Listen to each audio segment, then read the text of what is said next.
Welcome back to the channel. In today's video, we are going to talk about the Shopify refund automation and customer notification automation based on the refund, whatever that we are going to do. Before executing this workflow, let me click into my website. Then I'm going to check one of the customer that they are going to request for the refund. For example, this is the customer I wanted to go with that. And I wanted to say that product and this is the goblin month. And I wanted to come here. I wanted to click on the refund. Also, I need to do one more thing that before going to do the things, how we just need to execute this trigger. Let me put bend this now. Here I'm going to execute and it's Disney. Then I'm going to create here.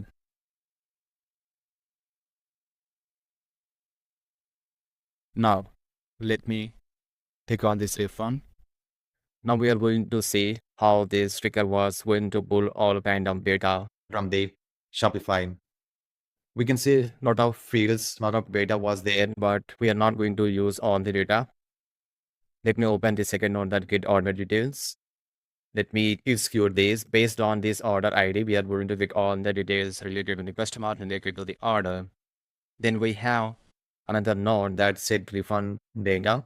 In this, if you can see that my previous videos, that set node was only for the gaming.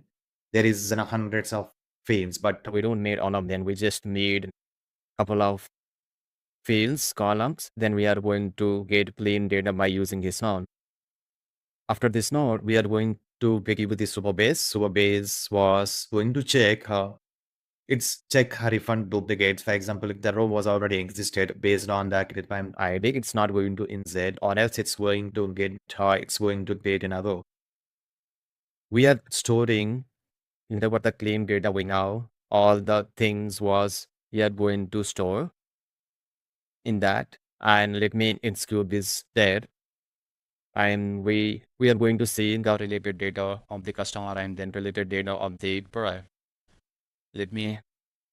Yeah, this is the data we got, and the refund category was the NT of the AI agent. Then we are going to fill in this field.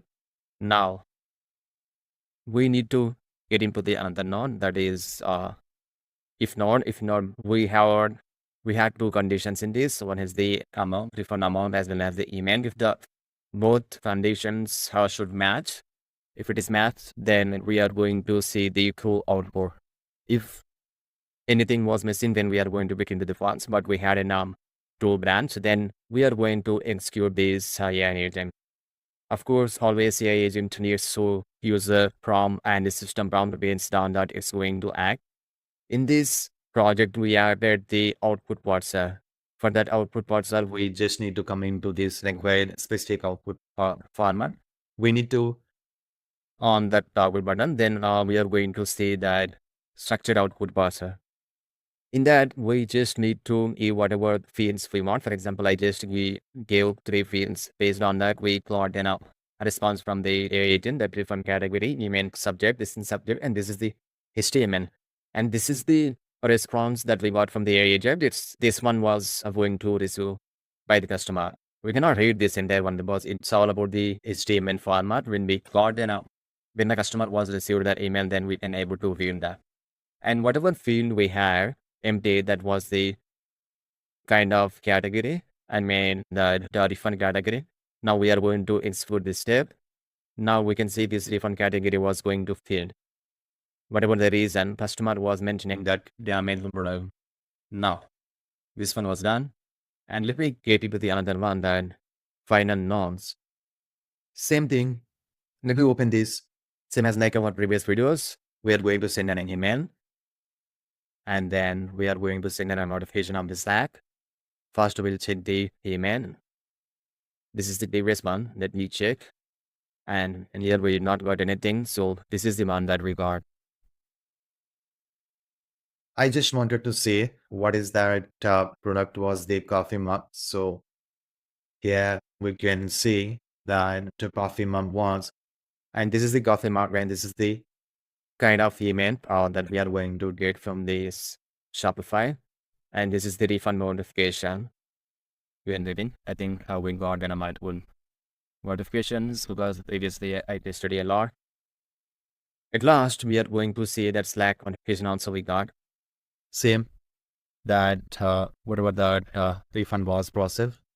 Then last we're going to log refund details.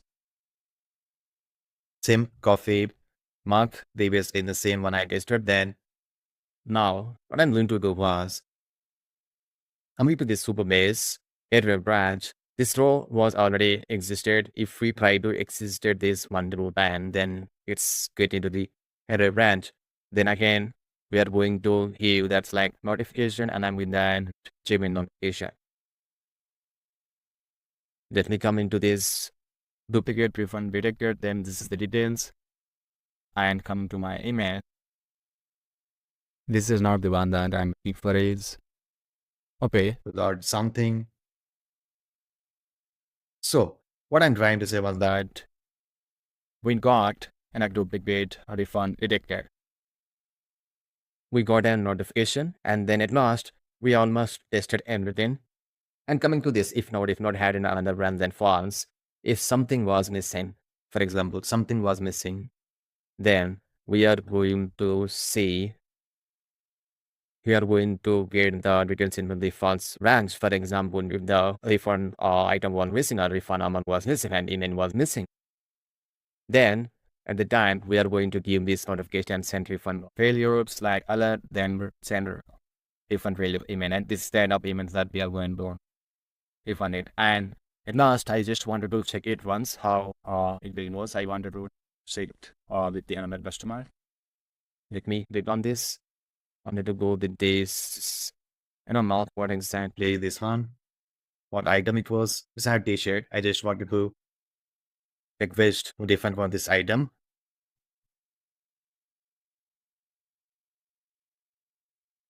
Fourth product. Origin was not good. Now, I'm going to click this execute one flow. It's going to start from this test. Now, I'm going to click on this refund. It's done. It's going to pull all the data. It's going to clean the data. After it's going to save all the data into the Supabase, checking the refund eligibility. Then it's going to generate an email based on the HTML. After that, it's going to update the refund category. Then later it's going to send a Gmail notification as well as Slack notification. Also, it's going to save data into the Google Sheets. That's how this entire project was going to work. And we almost built 4 projects on Shopify. I do have only one more project I wanted to build. That is Shopify chatbot or inside Shopify website. That's how it's going to handle on the customer related ways by 24/7. Previously, I built an website chatbot inside my personal website, but this is the one that I'm currently working on. That I'm gonna post it on a couple of days later. Then it's all about Shopify website chatbot, whether it could be website chatbot or whether it could be WhatsApp chatbot inside the Shopify. It's gonna lay there and it's going to handle all the customer related queries. And after that, website chatbot, Shopify chatbot, then we are going to work on different plans projects. We're going to work on different other kind of projects, and then all are I'm gonna boost it on the YouTube. And this is it's all about Shopify refund automation, and I'll see you in the next one.